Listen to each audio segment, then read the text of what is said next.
आपत्ती आलेली आहे ही मानवनिर्मित आपत्ती आहे, नैसर्गिक आपत्ती नाही.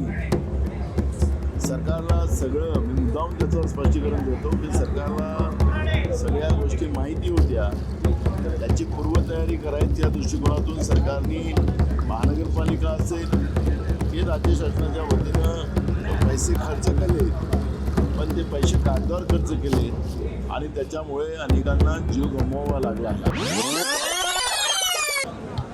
मिसिंग लिंकचं तर सगळ्यात मोठं उदाहरण आपण पाहतो आहे की सरकारने 1 मेला त्याचं उद्घाटन केलं आणि तोही कोलमडलेला आहे. तिथेही अजूनही काही भागात ट्रॅफिक बंद आहे, अशी परिस्थिती आपल्याला पाहायला मिळते आहे. या सरकारच्या भ्रष्टाचाराचे म्हणजे अनेक मुद्दे या पावसामुळे पुढं आलेले आहेत. सरकारची वास्तविकता भ्रष्टाचारातली पुढं आलेली आहे आणि त्याच्यामुळे हे सरकारच पूर्ण आता भ्रष्टाचारानं गुरफटलेलं आहे आणि महाराष्ट्रातली जनता या सगळ्या भ्रष्टाचारामुळे अशा आपत्तीच्या वेळेस त्यांचा जीव जातो आहे.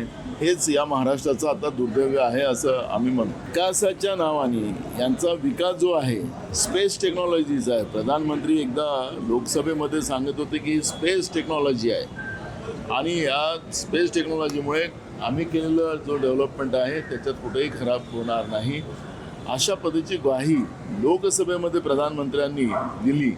आणि आता हे स्पेस टेक्नॉलॉजी आपण पाहतो आहे की महाराष्ट्राची जी परंपरा असलेलं वारी जी परंपरा आहे ही हजारो वर्षाची आहे आणि एकात्मतेचं एक दर्शन विठुरायाच्या दर्शनाच्या निमित्तानं आपल्याला पाहायला मिळते आहे. आणि म्हणून ही वारीची परंपरा जी आहे ती मोडकळीस कशी येईल आणि त्यांचे रस्ते कसे अडवता येतील याच्यावर या सरकारने प्रयत्न केला आणि त्याचा वारीवर परिणाम झाला असं म्हटलं तर वावगं ठरणार नाही. या वारी काही आता आजच्याचा नाही. हा पाऊस जो आहे याच्यापेक्षा मोठा पाऊस पहिल्याच्या काळात पडायचा, अलीकडच्या काळात पडायचा आणि एवढ्या छोट्या पावसामध्ये आज रस्ता आणि तिथली परिस्थिती आपण पाहिली तर वारकऱ्यांना त्यांच्या वारी त्या रस्त्यालाच थांबवून टाकलेलं आहे.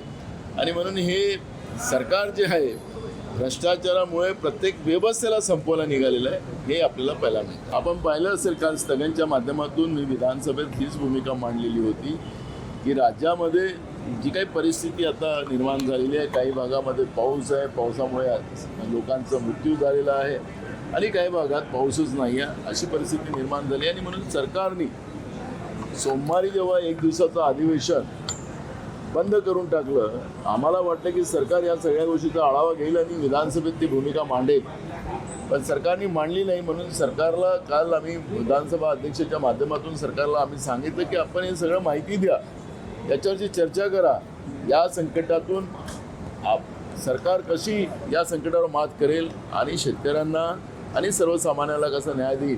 पण सरकार पळ काढत आहे आणि सरकार टाइमपास करते आहे विधानसभेमध्ये, अशा पद्धतीचं चित्र आपण पाहतो. मी आपल्याला अनेकदा सांगितलं विधानसभेत आम्ही बोलतो या सरकारला जे 5वी बहुमत बेईमानीनं मिळालेलं आहे त्याचा माज आलेला आहे.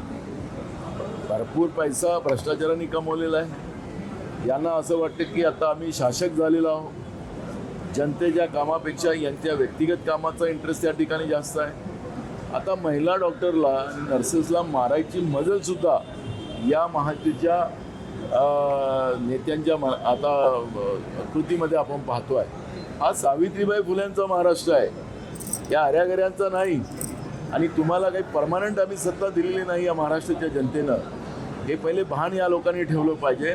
आणि म्हणून महायुतीच्या या सगळ्या माज आलेल्या व्यवस्थेचा आम्ही निषेध करतो आणि या अपमानाचा बदला जनतेने तर घ्यावाच, राज्य सरकारने तातडीनं कारवाई करावी ही मागणी आमची आहे.